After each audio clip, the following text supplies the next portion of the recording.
بسم اللہ الرحمن الرحیم۔ السلام علیکم۔ میں ہسپتال میں نرس تھی۔ ایک ان پڑھ عورت میرے سفید کپڑے دیکھ کر مجھے ڈاکٹر سمجھ کر بولی، اگر میرے دیور کا علاج کر دو تو تمہیں 10 لاکھ روپے دوں گی۔ مجھے بہن کی شادی کے لیے پیسوں کی ضرورت تھی، اسی لیے جھٹ سے مان گئی، اور جب رات ہسپتال کے بعد اس کے گھر گئی تو وہ مجھے دیور کے کمرے میں لے گئی، لیکن اس وقت جان نکلی جب میری نظر۔ میں ایک بہت بڑے پرائیویٹ ہسپتال میں نرس تھی۔ ڈاکٹر تو دونوں ہاتھوں سے عوام کو لوٹنے میں مصروف تھی، جبکہ میری اور میرے جیسی باقی نرسز کی تنخواہ واجبی سی تھی، یہاں تک کہ ہمارا گزر بسر بھی بڑی مشکل سے ہوتا تھا، مگر میں اس تنخواہ میں بھی راضی تھی، کیونکہ کچھ نہ کرنے سے، کچھ نہ ہونے سے کچھ ہونا بہتر ہوتا ہے۔ آج سے چند ماہ پہلے تو میرے پاس اتنے پیسے بھی نہیں ہوتے تھے، اس لیے میں اپنی روزی کو حلال کرنے کے لیے سارا دن انتھک محنت کرتی تھی۔ مریضوں کے ساتھ شگفتگی کے ساتھ پیش آتی تھی، ہر وارڈ کے بھاگ بھاگ کر چکر لگاتی تھی کہ کہیں کسی مریض کو میری ضرورت نہ ہو۔ سارے دن کے بعد میں اتنی تھک جاتی کہ دل چاہتا کہ جلدی سے رات ہو جائے اور میں بستر پر لمبی تان کر سو جاؤں، مگر جب میں گھر لوٹتی تو میری نیند غائب ہو جاتی۔ میں ساری رات پھٹکی روح کی طرح گھر میں یہاں وہاں پھرتی رہتی تھی۔ آئینے کے سامنے کھڑی ہو جاتی تو آنکھوں سے آنسو گرنے لگتے۔ میں خود سے سوال کرتی کہ کیا یہ تم ہی ہو سدرا؟ تم تو اپنے باپ کی لاڈلی تھیں، پھر تمہاری یہ حالت کیسے ہو گئی؟ دراصل میں شروع سے بہت ذہین و فطین بچی تھی۔ والدین نے اسکول میں داخلہ کروایا تو میں ہر جماعت میں پہلی پوزیشن حاصل کرتی تھی۔ میرے اسکول کی ٹیچرز مجھ سے بہت محبت کیا کرتی تھیں۔ میں جوں بڑی ہوتی گئی، ننھی پہیلیوں پلکوں پر خواب سجانے لگی۔ میں نے میٹرک کے امتحانات جب امتیازی نمبروں سے پاس کیے تو میں نے گھر میں حکم نامہ جاری کر دیا تھا کہ میں نے بڑے ہو کر ڈاکٹر ہی بننا ہے۔ ابو بھی میری ہاں میں ہاں ملاتے جاتے تو امی ابو کو ٹوک دیا کرتی تھیں، کہتی تھیں کہ افضل، اپنی بچی کو اتنے بڑے خواب مت دکھاؤ، ہماری اتنی حیثیت نہیں ہے کہ اپنی بچی کو ڈاکٹر بنا سکیں۔ تب ابو امی کی بات سن کر سخت ناراض ہو جایا کرتے، کہتے تھے کہ ابھی سے اس طرح کی باتیں مت کرو، میری بیٹی کے ننھے سے ذہن پر بوجھ مت ڈالو، جب وقت آئے گا تب دیکھی جائے گی۔ مگر ابو کو یہ نہیں پتہ چلتا تھا کہ اتنی جلدی وقت آ جائے گا۔ اب میں میڈیکل کالج میں داخلہ لینا چاہتی تھی۔ میڈیکل کالج کی فیس کے متعلق سن کر ہی کانوں کو ہاتھ لگ گئے۔ پھر مجھ سے چھوٹی اقصیٰ بھی اب 7ویں جماعت میں ہو چکی تھی۔ امی بہت پریشان تھیں کہ نہ جانے اب کیا ہوگا۔ ابو بولے، نیک بخت، تم فکر کیوں کرتے ہو؟ میں اپنے اور اپنی بچی کے خواب مرنے نہیں دوں گا۔ ابو نے وقت آنے پر میرے لیے اپنی زمین کا وہ چھوٹا سا ٹکڑا بیچ دیا تھا جو انہیں وراثت میں ملا تھا۔ ظاہر سی بات ہے امی بہت ناراض ہوئیں، کہنے لگیں، افضل، یہ زمین کا ٹکڑا تو میں نے اپنی بچیوں کے جہیز کے لیے سوچ کر رکھا تھا۔ ان بیچاریوں کا کون سا کوئی بھائی ہے جو ان کے لیے جہیز بناتا پھرے گا؟ ہمیں ہی ان کے آنے والے مستقبل کے بارے میں سوچنا ہوگا۔ امی کی باتیں سن کر بولے، تمہارا کیا خیال ہے؟ میں اپنی بچیوں کی شادی ایسے لالچی گھروں میں کروں گا جو مجھ سے جہیز کا مطالبہ کریں گے؟ میں اپنی بیٹیوں کو پڑھا لکھا کر اس قابل بنا دوں گا کہ ان کے اچھے رشتوں کی لائن لگ جائے گی۔ یہ تو ابو کی باتیں تھیں، مگر قسمت کو کچھ اور ہی منظور تھا۔ میں ڈاکٹر بننے کے مرحلے تیزی سے طے کر رہی تھی، مگر پھر اس کے لیے مزید پیسے بھی درکار ہوتے ہیں۔ میری ڈاکٹری تعلیم کو اب فقط 2 سال رہ گئے تھے۔ تب ایک رات ابو سوئے تو ہمارے لاکھ جگانے پر بھی نہ اٹھے۔ ہم تک تو غم کا پہاڑ ٹوٹ گیا۔ ابو امی کی میت کو بار بار ہلا کر کہتی، افضل، تم مجھے اتنا بڑا دھوکہ نہیں دے سکتے۔ میں تنہا اپنی بیٹیوں کو کیسے سنبھالوں گی؟ سدرا کو ڈاکٹر بنانے کی تمہاری خواہش کیسی پوری کروں گی؟ ابو تو اگلے سفر پر روانہ ہو گئے، پیچھے ہم غمزدہ سے رہ گئے۔ ابو کے مرنے کے بعد ہمیں آس پاس کی کچھ ہوش نہ تھی، دن رات غم میں ہی گزرتے تھے۔ پھر ابو کے 40ویں کے بعد امی نے مجھے کہا کہ تم اپنی پڑھائی جاری رکھو، تو میں پھوٹ کی امی، جس دن ابو کا انتقال ہوا ہے اس دن سے میں نے اپنے تعلیمی اخراجات کے لیے کچھ رقم مانگنی تھی، لیکن ابو کے انتقال کے بعد تو پتہ چلا کہ ہمارے پاس تو پیسے ہی نہیں ہیں۔ امی، پیسوں کے بغیر تعلیم مکمل نہیں کی جا سکتی۔ یوں میں منزل کو اپنی آنکھوں سے دیکھ لینے کے بعد چھوئے بغیر ہی واپس لوٹ آئی تھی۔ میری چھوٹی بہن اقصیٰ کی بھی پڑھائی بیچ میں رہ گئی۔ ان حالات سے نکلنے کا راستہ امی نے یہی سوچا کہ ہم دونوں بہنوں کی شادی کر دینا چاہتی تھیں۔ مجھے تو کوئی اعتراض نہیں تھا، اس لیے امی نے ادھر ادھر رشتوں کے لیے کہہ دیا۔ شروع میں تو میرے لیے رشتوں کا انبار لگ گیا تھا، کیونکہ سبھی تو جانتے تھے کہ سدرا ڈاکٹر بننے والی ہے۔ ایک ڈاکٹر لڑکی کو تو ہر کوئی بہو بنانا چاہتا ہے، مگر جب وہ لوگ ہمارے گھر آ کر ہمارے حالات دیکھ لیتے تو پھر پلٹ کر بھی نہ پوچھتے۔ امی نے جتنی بھی عورتوں کو میرے رشتے کے لیے کہا تھا، سبھی نے ایک ہی بات کہی تھی کہ بہن، آج کل کے لوگ ایسی لڑکیوں کو اپنی بہو بنانا پسند کرتے ہیں جو اپنے ساتھ بھاری جہیز لے کر آئیں۔ سب لوگ تو تم لوگوں کے حالات سے واقف ہیں، سب جانتے ہیں کہ انہیں اس گھر سے جہیز کے نام پر کچھ نہیں ملے گا۔ تب امی بہت ناراض ہوئی تھیں۔ وہ مجھ سے کہنے لگی کہ سدرا، کاش تیرے باپ نے میری بات مان لی ہوتی، اس نے زمین فروخت نہ کی ہوتی۔ سدرا دیکھو، تمہاری پڑھائی بھی تو ادھوری رہ گئی ہے نا، اگر آج وہ زمین ہوتی تو میں فروخت کر کے تم دونوں بہنوں کی شادیاں دھوم دھام سے کرتی۔ خیر گھر میں غربت بہت بڑھ گئی تھی، یہاں تک کہ گھر میں کچھ کھانے کے لالے بھی پڑ چکے تھے۔ اب امی کو مجبوراً لوگوں کے گھروں میں کام کرنا پڑا۔ یہ اذیت ہم دونوں بہنوں کے لیے بہت زیادہ تھی۔ پہلے ہمارے گھر رشتے آ جایا کرتے تھے، یہ اور بات تھی کہ بعد میں انکار ہو جاتا، مگر اب تو ایک کام کرنے والی عورت کے گھر رشتے آنا ہی بند ہو گئے تھے۔ میرے بالوں میں چاندی اترنے لگی تھی۔ وقت گزرتا رہا، اپنے نقش میرے چہرے پر ثبت کرتا جاتا رہا۔ میری آنکھوں کے گرد ہلکے تھے، چہرے پر جھریاں۔ اب میں اپنی زندگی سے اس قدر تنگ آ چکی تھی کہ جی چاہتا تھا موت کو گلے لگا لوں۔ تب امی کی اچھے وقتوں کی دوست ہمارے گھر آ گئیں۔ اس نے جب ہمارے حالات دیکھے تو وہ تنگ رہ گئی۔ تب اس نے کہا کہ میں نے تو سنا تھا کہ سدرا ڈاکٹر بن رہی ہے۔ امی نے اسے کچھ نہ چھپایا اور ساری کہانی سنا دی۔ تب امی کی سہیلی بولی، کیا ہوا اگر اپنی سدرا ڈاکٹر نہیں بن پائی تو میں اس کے ایک ہسپتال میں اسے نرس لگوا دیتی ہوں۔ آنٹی کی بات سن کر میں جی اٹھی تھی۔ میں بولی، جی آنٹی، اگر آپ میرے لیے ایسا کر دیں گی تو میں آپ کا احسان ساری زندگی نہیں بھولوں گی۔ یوں چند مراحل سے گزرنے کے بعد میں ایک پرائیویٹ ہسپتال میں نرس لگ چکی تھی۔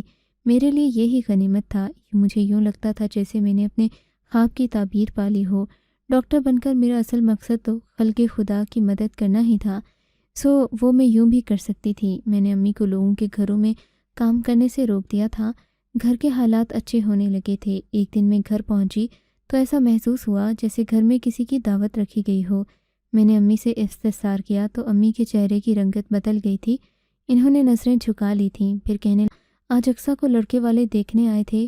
مجھے رشتہ کرانے والی عورت نے مشورہ دیا تھا کہ سدرا کی تو عمر گزر ہی چکی ہے، یہ نہ ہو اقصیٰ کی عمر بھی گزر جائے، اسی لیے تم اقصیٰ کی شادی کر دو، بعد میں پھر آرام سے سدرا کے لیے رشتہ ڈھونڈتی رہنا۔ میں چپ چاپ امی کے چہرے کی طرف دیکھنے لگی۔ میں مناسب الفاظ کی تلاش میں تھی جب امی بولیں، بیٹی مجھے اللہ سے ڈر بھی لگتا ہے، اگر اس نے مجھ سے قیامت کے روز پوچھ لیا کہ تم ایک بیٹی کی خاطر دوسری بیٹی کا حق کیوں مارتی رہی تو پھر میں کیا جواب دوں گی۔ میری ماں کے چہرے پر دکھ ہی دکھ تھا۔ میں نے امی کو گلے لگا لیا اور بولی، مجھے آپ کے فیصلے پر فخر ہے، اچھا تو یہ بتائیں پھر کیا کہا رشتے والوں نے؟ میں مسکرانے کی کوشش کرنے لگی۔ امی بھی مسکرا دیں۔ وہ بولیں، لڑکے کی ماں کو تو ہماری اقصیٰ بہت پسند آئی ہے، بس تم یہ سمجھو کہ بات پکی ہی ہے۔ میں دل سے خوش ہوئی تھی اپنی بہن کے لیے، مگر پھر نہ جانے کیوں میری آنکھوں سے آنسو نکلنے لگے۔ میں جلدی سے بھاگ کر اقصیٰ کے کمرے میں چلا۔ بہت بہت مبارک ہو میری بہن، زندگی کا نیا سفر مبارک ہو۔ وہ میرے گلے لگ کر پھوٹ پھوٹ کر رونے لگی تھی، کہنے لگی، باجی ہم دونوں ایک دوسرے کے غم کے ساتھی ہیں، میں آپ کو یوں چھوڑ کر نہیں جانا چاہتی۔ میں نے ہی اسے دلاسا دیا تھا اور یوں ہمارے گھر میں شادی کی تیاریاں شروع ہو گئیں۔ میں نے اپنی جمع پونجی سے اس کے لیے کچھ ضروری سامان بنا دیا تھا۔ میں خوش تھی کہ چلو میری بہن تو خوشیاں دیکھ لے گی۔ گھر میں اس قدر تیاری ہو گئی جتنی ہم کر سکتے تھے۔ شادی کی تاریخ طے ہو چکی تھی۔ ہم نے پاس پڑوس کے چند گھروں میں کہہ دیا تھا۔ تب ایک دن لڑکے والے کی والدہ ہمارے گھر آئیں، کہنے لگیں، میرا تو بیٹا لاکھوں میں ایک ہے، ہم نے آپ کی لڑکی ترس کھا کر لے لی کہ چلو یتیم بچی ہے، رب راضی ہوگا، مگر اب میرا بیٹا اس شادی پر راضی نہیں ہو رہا۔ اس نے کہہ دیا ہے لڑکی والے اگر موٹر سائیکل نہیں دلائیں گے تو میں شادی نہیں کروں گا، پھر میرے کمرے کا نیا فرنیچر بھی جہیز میں چاہیے۔ لڑکے کو سونا پہننے کا بھی بہت شوق ہے تو ایک موٹی سی سونے کی انگوٹھی بھی ہو جائے تو ہمارا بیٹا اس شادی کے لیے مان جائے گا۔ ہم نے جب لڑکے کی والدہ کی ڈیمانڈ سنی تو دنگ رہ گئے۔ وہ عورت تو اپنے گھر چلی گئی تھی، پیچھے ہم تینوں روتی رہیں۔ اقصیٰ بولی، باجی آپ روئے مت، جس طرح آپ نے سمجھوتا کر لیا ہے میں بھی کر ہی لوں گی۔ میں بولی، اقصیٰ تم فکر نہ کرو، میں کسی نہ کسی طرح انتظام کر ہی دوں گی۔ میں نے اقصیٰ کو تسلی تو دے دی مگر خود ساری رات سو نہ سکی، اللہ کے حضور گڑ گڑا کر دعائیں کرتی رہی۔ میں نے اپنی زندگی میں بہت سی دعائیں مانگی تھیں، مگر آج مجھے جس کامل یقین کے ساتھ دعا کی تھی وہ میں نے پہلے کبھی نہیں کی تھی۔ مجھے یہ گمان ہوا تھا جب میں صبح سو کر اٹھوں گی تو میرے سارے مسائل حل ہو گئے ہوں گے، لیکن جب میں صبح سو کر اٹھی تب بھی میرے دل پر ایک بہت بڑا پتھر رکھا ہوا تھا، مگر میں نے دل نہیں چھوٹا کیا۔ یوں ہی ہسپتال آ گئی۔ میں اپنی ڈیوٹی نبھا رہی تھی جب ایک عورت میرے پاس آئی۔ وہ سونے کے زیورات سے لدی پھندی تھی، شکل سے بہت امیر گھرانے صاحبہ۔ میرے دیور کو ٹھیک کر دو، میں آپ کو 10 لاکھ روپیہ دوں گی، بس آپ اسے ٹھیک کر دیں۔ اس عورت کی گفتار سے لگ رہا تھا جیسے وہ ان پڑھ ہو۔ اب میرے پاس 2 آپشنز تھے، یا تو میں اس عورت کو سچ بتا دیتی کہ میں ڈاکٹر نہیں ہوں اور اتنا بڑا موقع جو مجھے قدرت دے رہی ہے اسے گوا دوں۔ میرے پاس دوسرا آپشن یہ تھا کہ اس عورت سے جھوٹ بول دوں کہ ہاں میں ہی ڈاکٹر ہوں اور اس عورت سے 10 لاکھ روپے وصول کر لوں۔ اس طرح میری بہن کی شادی بھی ہو جاتی اور میری بھی۔ میں نے ایک پل میں فیصلہ لے لیا۔ اصول پسند باپ کی اصول پسند بیٹی اپنی مجبوری کے آگے جھک گئی تھی۔ میں نے اس عورت سے کہا کہ میں تمہارے دیور کو ٹھیک کر دوں گی، تو وہ کہنے لگی میرا دیور ہسپتال نہیں آئے گا۔ وہ مجھے اپنے گھر کا پتہ بتا کر وہاں سے چلی گئی تھی۔ میرے دل و دماغ میں عجیب قسم کی جنگ جاری تھی۔ دماغ کچھ کہتا تھا اور دل کچھ اور کہتا تھا۔ خیر شام تک خود کو گھسیٹ گھساٹ کر کام کرنے پر مجبور کرتی رہی۔ شام میں جب گھر گئی تو میری والدہ نے مجھے سوال طلب نظروں سے دیکھا تھا۔ کہنے جو انتظام ہوا اس ایک گھڑی میں نے فیصلہ کر لیا تھا، مجھے ہر حال میں یہ پیسے حاصل کرنا ہی تھے۔ میں بولی جی امی انتظام ہو گیا ہے۔ میری امی کی آنکھوں میں خوشی سے آنسو آ گئے۔ کہنے لگیں بیٹی بتاؤ کہاں سے انتظام ہوا؟ میں بولی امی آج ہسپتال میں ایک بہت امیر عورت آئی تھی، اس نے ڈاکٹر سے کہا کہ مجھے اپنی ساس کی خدمت کے لیے ایک نرس چاہیے جو رات میں اس کا خیال رکھ سکے، میں اچھی خاصی رقم دوں گی۔ اسے تو نہیں، میں نے حامی بھر لی۔ امی ایک دم سے اداس ہو گئیں۔ وہ کہنے لگی نہیں سدھرا، میں تم پر اتنا بڑا ظلم نہیں کروں گی، پہلے ہی تم مشقت کی چکی میں پستی ہو تو کیا اب رات میں بھی محنت مشقت کرو گی؟ میں ہنسی اور بولی امی آپ فکر نہ کریں، بڑی عمر کے مریض دوا کھا کر ساری رات سوئے رہتے ہیں، مجھے محنت نہیں کرنا پڑے گی۔ میں نے بڑی مشکل سے امی کو منایا تھا، تب کہیں جا کر مجھے اجازت ملی۔ میں رات 10 بجے گھر سے نکل گئی۔ میں اس امیر عورت کے بتائے ہوئے پتے پر پہنچ گئی۔ وہ مجھے دیکھ کر بہت خوش ہوئی تھی۔ وہ مجھے اپنے دیور کے کمرے کی جانب لے گئی۔ میں ڈرتے ڈرتے اس کے کمرے میں گئی تھی کہ نہ جانے اس کے دیور کو ایسا کون سا مرض لاحق ہے جس کے علاج کے لیے وہ مجھے اتنی بڑی رقم دے رہی ہے۔ میں اس کمرے میں گئی تو ایک 27-28 سال کا مرد اپنے کمرے میں بڑے آرام سے بیٹھا تھا۔ میں آگے بڑھی تو وہ چونک گیا اور بولا میری اقصا آ گئی ہو؟ میں اس کی بات سن کر حیران ہوئی تو مگر بولی میں ڈاکٹر ہوں، مجھے آپ کی بھابھی آپ کے علاج کے لیے لے کر آئی ہیں، مجھے آپ بتائیں آپ کے ساتھ کیا مسئلہ ہے تاکہ میں آپ کا علاج شروع کر سکوں۔ وہ آدمی میری بات سن کر ہنس دیا اور بولا مجھے کوئی بیماری نہیں۔ میں تذبذب کا شکار تھی کیونکہ وہ مرد تھا، مجھے سچ مچ ڈر لگ رہا تھا۔ اسے بظاہر کوئی بیماری نہیں تھی۔ میں چند لمحے وہیں کھڑی رہی، پھر باہر آ گئی۔ اس عورت سے بولی آپ کے دیور کو تو کوئی بھی بیماری نہیں ہے۔ تب وہ عورت میرے قریب آ گئی اور کان میں بولی میرا دیور دن بھر گھڑیا کے ساتھ کھیلتا رہتا ہے، رات بھر روتا رہتا ہے، یہ ہر کسی کو اقصا کہہ کر پکارتا ہے، نہ شادی کرتا ہے، نہ مجھے اپنے دل کا حال بتاتا ہے۔ اس کی بیماری ایسی ہے کہ میں کسی کے ساتھ ذکر نہیں کر سکتی، اس لیے آپ کو اپنے گھر لائی ہوں۔ میں سمجھ گئی تھی کہ یہ تو ماہر نفسیات کا کیس تھا، مگر چونکہ مجھے پیسوں کی ضرورت تھی اس لیے خاموش ہی رہی۔ اب جب میں دوبارہ اس آدمی کے کمرے میں آئی تو یہ دیکھ کر چیخ نکل گئی کہ وہ گڑیا کو بچوں کے بخار کا سیرپ پلانے کی کوشش کر رہا تھا۔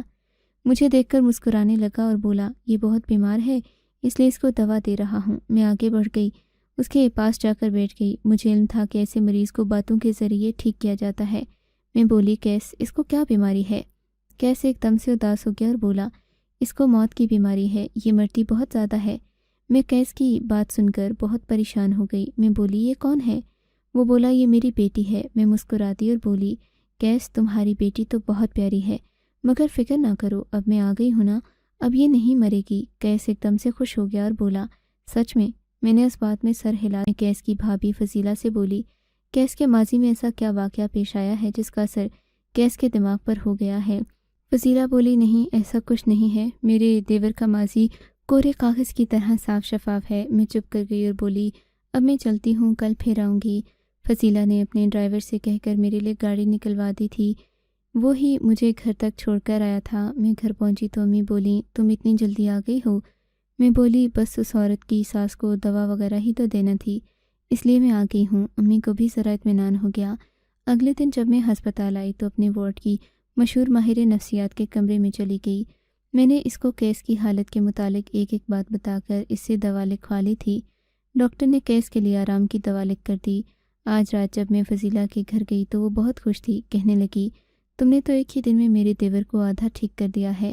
کل ساری رات وہ رویا نہیں۔ میں مسکرا دی۔ پھر میں نے کیس کی دوا اس کی بھابھی کے سپرد کر دی۔ میں جب کیس کے کمرے میں آئی تو وہ کسی سے گفتگو میں مصروف تھا۔ میں نے غور کیا، وہ اپنے ہوش و حواس سے بالکل بیگانہ ہو کر بیٹھا تھا۔ دھیرے دھیرے کہہ رہا تھا، اقصیٰ میں بے وفا تو نہیں تھا، مگر میں مجبور تھا جو تمہیں زمانے کی سرد و گرم سے بچا نہ سکا۔ میں جانتا ہوں تم نے بھی میری محبت میں بہت کچھ سہا ہے۔ اقصیٰ تم کالج پڑھنے آئی تھیں، میں نے تمہیں دیکھا تو تمہاری محبت میں گرفتار ہو گیا تھا۔ تم نے بھی مثبت جواب دیا تو ہماری محبت پروان چڑھنے لگی۔ ہم نے سب سے چھپ کر نکاح کر لیا۔ تم امید سے ہو گئیں۔ اقصیٰ جب تم نے مجھے امید سے ہونے کی خبر سنائی تب میں بہت مجبور تھا۔ مجبور تو شاید تم بھی تھیں۔ تمہاری امی کو علم ہو گیا تھا کہ کچھ نہ کچھ گڑبڑ ہے۔ جب انہوں نے تم سے استفسار کیا تم نے ہاں میں جواب دیا۔ تمہارے ابو نے نہ جانے یہ سب کیسے سن لیا۔ اس بات کا صدمہ نہ سہ سکے، وہ تو مر گئے، مگر پھر ہمارا بچہ بھی نہ بچ سکا۔ تم نے اپنی باپ کی موت کا صدمہ اس قدر لیا کہ ہمارا بچہ تمہارے اندر ہی مر تمہارے گھر میں قدم رکھا تو وہ مجھے اپنی جائیداد سے آگ کر دیں گے۔ اس دن دولت جیت گئی، ہماری محبت ہار گئی، ہم ہمیشہ کے لیے جدا ہو گئے۔ میں کیس کی باتیں سن کر لرزنے لگی کیونکہ اس کی کہانی تو میری کہانی سے بہت ملتی تھی۔ میں اسے کچھ بھی کہے بنا اپنے گھر آ گئی۔ کیس کی ساری باتیں ہتھوڑے کی طرح میرے دماغ پر برس رہی تھیں۔ میں ساری رات جاگتی رہی تھی۔ کیا اقصیٰ کا کوئی ماضی تھا؟ رات کے 2 بج چکے تھے۔ میں نے سوچا اقصیٰ کے کمرے میں جا کر دیکھتی ہوں، شاید کوئی سراغ مل گئے۔ جب میں اقصیٰ کے کمرے میں دبے پاؤں داخل ہوئی، یہ دیکھ کر حیران رہ گئی کہ وہ اس وقت جاگ رہی تھی، اپنے بیگ سے کچھ نکال رہی تھی۔ اس کی کمر میری طرف تھی جبکہ منہ دوسری جانب تھا۔ میں آگے بڑھی تو وہ کچھ بڑبڑا رہی تھی۔ میں چلتے چلتے اس کے سر پر پہنچ چکی تھی۔ پھر جو منظر میں نے دیکھا وہ مجھے لرزانے کے لیے کافی تھا۔ اس کے ہاتھ میں کیس کی تصویر تھی۔ وہ اس سے محو گفتگو تھی، کہہ رہی تھی کیس جب سے تم میری زندگی سے نکلے ہو مجھے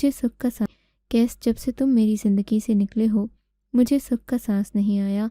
میں بولی اقصیٰ یہ سب کیا ہے؟ میری بات سن کر وہ بہت زیادہ گھبرا گئی، رونے لگی، کہنے لگی باجی مجھے معاف کر دو۔ میں بولی اقصیٰ تم نے مجھ سے اتنی بڑی بات کیوں چھپا رکھی تھی؟ کہنے لگی باجی امی نے مجھے اپنے سر کی قسم دی تھی۔ میں بولی میں کیس سے تمہیں ملوا سکتی ہوں۔